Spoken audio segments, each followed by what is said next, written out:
Здравствуйте. Заранее прошу извинения за качество съемки сейчас. Я просто еду по работе и э, ну, просто не мог сдержаться, не мог дождаться, когда у меня будет свободное время записать этот ролик. Потому что просто эмоции переполняют. Действительно, как бы я вот сейчас, у меня сегодня такой день, что я довольно-таки много ездил, и я все это время слушал выступления в Сенате Канады. Значит, поясню секундочку. В Канаде есть Сенат, в состав которого входят сенаторы. Они не избираются народом, они за такие или другие заслуги их назначают, и статус сенатора в принципе довольно-таки, они со всех уголков Канады, они могут быть сенаторами без какого-то без ограничения времени до, в принципе, 76 лет. Вот. Есть сенаторы, которые говорят, что они представляют больше консервативные взгляды, есть сенаторы, которые представляют либеральные взгляды, и есть независимые сенаторы. Вот. Теперь, любой закон в Канаде, который принят парламентом, должен получить одобрение Сената. И из-за того, что Сенат в большинстве своем, например, если консервативных представляют 16 сенаторов, а либеральных представляют там 14 сенаторов, и есть независимые сенаты, которых там больше 40 и так далее. И они как бы в принципе служат компасом совести, что ли, как бы можно назвать. Они типа должны независимо смотреть на вещи, без всякой связи с той или иной партией, и решать, законный ли это законопроект, как бы действительно ли это законопроект, который идет на благо канадцам или как-то противоречит Конституции и так далее. Вот. Но сейчас не об этом. Значит, они сегодня должны, в принципе, одобрить законопроект, который был принят вчера в парламенте при помощи коммуниста Синха, о продолжении чрезвычайного положения до середины марта, что позволит полиции продолжать охотиться за теми, кто противостоит правительству Канады, и продолжать замораживать счета банковские и так далее. Я вот тоже подумал, я сделаю ролик насчет вот этой вот меры, которую приняли насчет замораживания банковских счетов. Вот. Ну, значит, они сейчас делают дискуссии в Сенате, чтобы решить, как за это проголосовать. Да, одобрить оставить чрезвычайное положение до конца марта или не одобрить. Если они не одобряют, то в принципе чрезвычайное положение сразу же прекращает быть, и все возвращается на круги своя. Вот. Значит, есть, опять же, как я сказал, пролиберальные сенаторы, которые пытаются представить там правительство и точку зрения правительства, почему хотят принять этот вот. Ну и другие сенаторы, и независимые, консервативные спрашивают вопросы.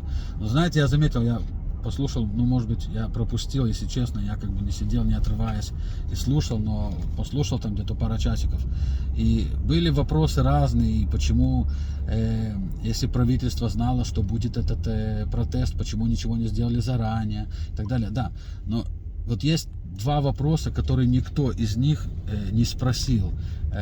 Я поднимал эти вопросы, в принципе, в предыдущих роликах и про лицемерие труда и так далее. Но вот первый вопрос.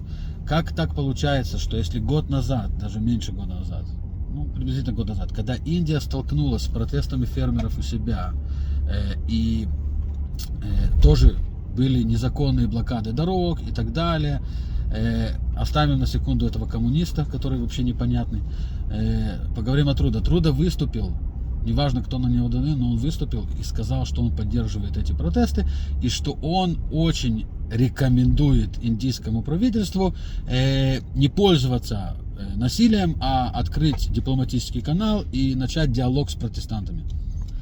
Вот. Мой вопрос, который должен был подняться, в принципе, в Сенате, неважно, от консервативных сенаторов или от независимых сенаторов, он должен был подняться в Канаде. Он должен был подняться в Сенате. Если Трудо меньше чем год назад сказал это индийскому правительству, то почему, когда у него получилась такая же ситуация, как была в Индии, Он даже не пытался ни открыть дипломатический канал, ни начать диалог, ни с кем. Он 3 недели просто тупо обзывал всех протестующих разными именами, клеил на них разные наклейки расистов и нацистов и так далее. И ни разу он не подумал о том, что, слушай, а может узнать, может можно договориться, может как бы, ну видно, что людям не пофиг, и видно, что за них таки немало поддержки стоит внутри Канады, что многие их поддерживают, может все-таки поговорить и до чего-то договориться. Нет, он даже не собирался, и вообще никакие попытки что-то с кем-то договориться не было. Вот, например, мэр города Оттавы, да, попытался договориться, он подошел к ним, после долгого времени, вместо того, чтобы ругать их и обзывать их, сказал: ребята, давайте вы отъедете хотя бы от более населенных районов Оттавы, чтобы люди могли спокойно жить и спать по ночам, и сосредоточитесь около парламента. И чтобы вы поняли, большинство организаторов сказали: мы согласны, сразу, без всяких там, а ты нам что, а ты нам не то. Они сразу сказали: мы согласны, мы не хотели изначально, чтобы жители Оттавы страдали от этого. И мы давно бы уже попробовали договориться с федеральным правительством, если бы оно вообще хотело бы нас выслушать. Но оно глухо закрыло все двери и даже не пыталось никого послушать. Вот. Так вопрос заключается в том, что как так, что Трудо ни разу не попытался сделать то, что он советовал другому правительству сделать у них дома. Вот это вот такой важный вопрос. Я не понимаю, почему никто никогда его не поднимает в Сенате. Вот за все время, что я их слышал, ни разу не подняли этот вопрос. Я вот написал в Твиттере несколько сенаторам, просто попросил их спросить этот вопрос, чтобы это поднялось, чтобы люди поняли просто, почему за 3 недели не было ни одной попытки хоть как-то договориться с ними. А второй вопрос. Извиняюсь, мне тут поступил звонок, но я потом склею 2 ролика вместе.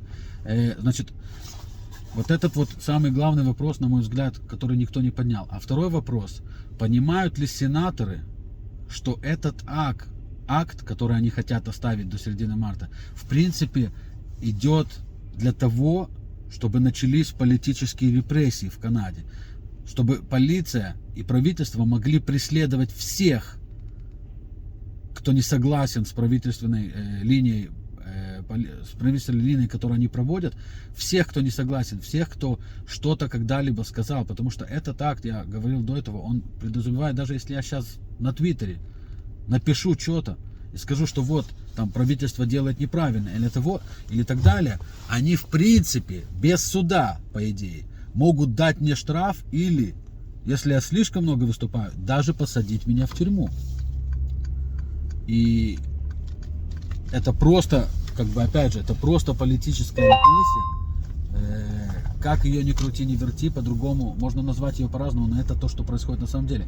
И вот этот второй вопрос, который должен был задаться в Сенате: понимают ли сенаторы, что этот акт будет использован для того, чтобы не начать даже, а продолжить политические репрессии и просто искоренить любое противостояние правительству Канады на сегодняшний день.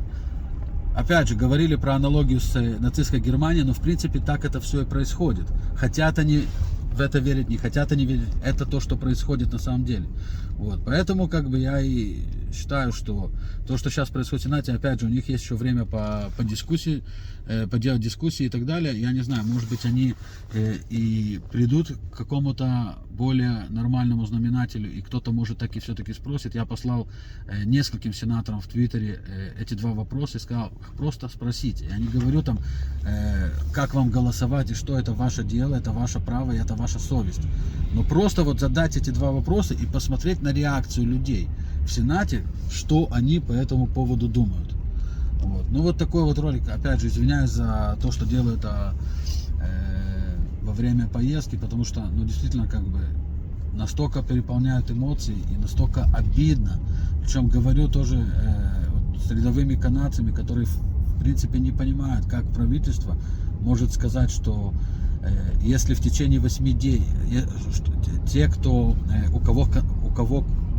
те протестующие, у кого конфисковали животных, которые с ними были, да, вот их посадили, протестующих, а их животных посадили в клетки, что если в течение 8 дней их никто не востребует, они будут усыплены.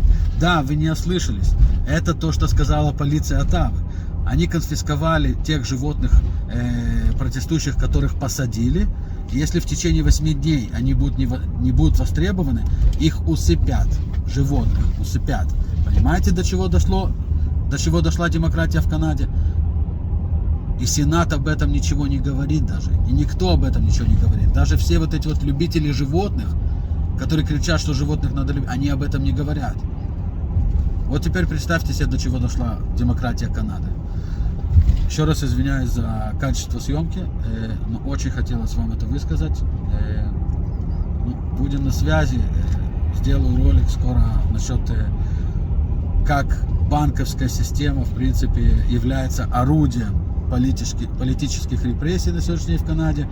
Те, кто знает историю, было то же самое и раньше, при разных диктатурах, включая немцев. Ну вот, как-то так. До встречи.